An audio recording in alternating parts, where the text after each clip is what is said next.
দেবের রাজনৈতিক ভবিষ্যৎ নিয়ে এবার মুখ খুললেন বিজেপি সাংসদ দিলীপ ঘোষ।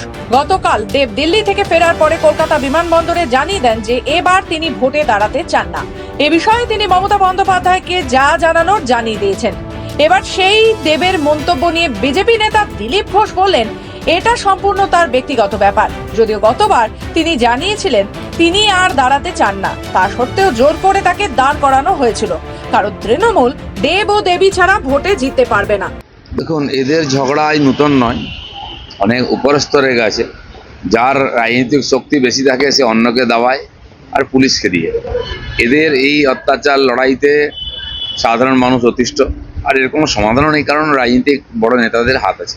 না, আমার যেটা মনে হচ্ছে তার চেয়েও বড় কথা, শাহজাহান শেখের যে কেস, তার থেকে মানুষের দৃষ্টি ঘোরাবার জন্য, ওটাকে হালকা করাবার জন্য আর এটা করা হয়েছে।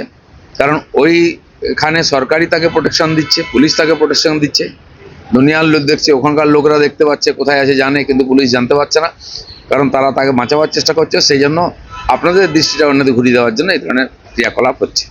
এক্ষেত্রে সবথেকে গুরুত্বপূর্ণ যে প্রশ্নটা উঠছে সেটা হচ্ছে, যদি পোস্ট পোল ভায়োলেন্সের জন্য আরাবুলকে গ্রেপ্তার হতে হয়, তাহলে বিজেপি এরকম 18 জন নেতার নাম দিয়েছিল যারা পোস্ট পোল ভায়োলেন্সে প্রত্যক্ষভাবে যুক্ত। তাহলে কি কোথাও না কোথাও আপনাদের কি আশাবাদী যে বাকি 17 জনও গ্রেপ্তার হবে? না, যদি পোস্টপোল ভায়োলেন্সের উপরে এরা স্টেপ নিত রাজ্য সরকার, তাহলে এই নেতারা কেউ বাইরে থাকতো না।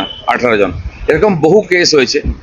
আমরা কেস করতে পারিনি, আমাদের কেস নেয়নি বলে সিবিআই কেস করেছে, কিন্তু কারো গায়ে হাত দেওয়া হয়নি, কোনো এর উপরে কোনো ক্রিয়াকলাপ হয়নি। এ সবই টিএমসির নিজের রাজনৈতিক স্বার্থে, আর এই ধরনের কাজ করতে হয় তাকে হয়তো একটুখানি কড়কে দেওয়ার চেষ্টা আর সাধারণ মানুষের দৃষ্টি ফেরানোর চেষ্টা।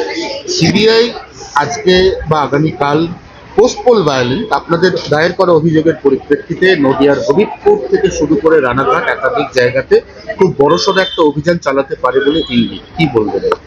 আমি জানি না কি হতে পারে, কি হবে, তো প্রত্যেকদিনই আমরা রিমার্ক শুনি, কিন্তু এই ধরনের জঘন্য অপরাধ যারা করেছে, পশ্চিমবাংলার মানুষের গণতান্ত্রিক অধিকার লুট করেছে, গণতন্ত্রকে যারা ক্ষতবিক্ষত করেছে, তাদের সাজা পাওয়ার দরকার আছে। কেন পায়নি এটা প্রশ্ন, তা না হলে আবার নির্বাচন আসছে, আবার হিংসা দেখতে হবে।